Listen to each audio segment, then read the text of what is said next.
স্ত্রীদেরকে কখনো আঘাত দিবেন না। হ্যাঁ, ওরা একটু অবুঝ, ওরা একটু উল্টা বুঝে, হতে পারে, কিন্তু সম্পদ তো আপনার। এটা যত্ন যদি নিতে না জানেন, আপনার সংসারটা ভেঙে যাচ্ছে। আচ্ছা, আপনার না হয় কোনো লাইফ নাই, আপনার স্ত্রীর কোনো লাইফ নাই, সন্তানদের তো লাইফ আছে।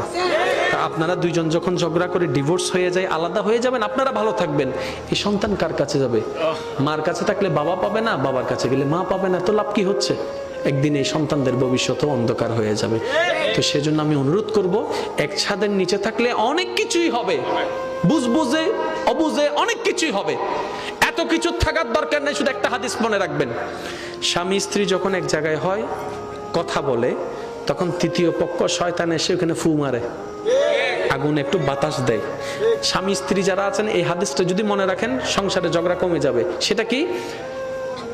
শয়তান সবচাইতে বেশি খুশি হয় কখন জানেন? যখন স্বামী স্ত্রীর ভিতর ঝগড়া লাগাই দিতে পারে, শয়তান বেশি খুশি হয়।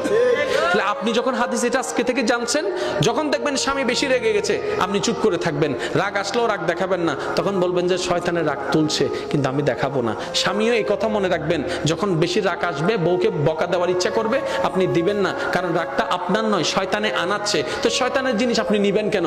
2 মিনিট চুপ থাকেন, দেখবেন রাগ এমনিতেই চলে যাবে, সংসার শান্তির হয়ে যাবে। সুবহানাল্লাহ।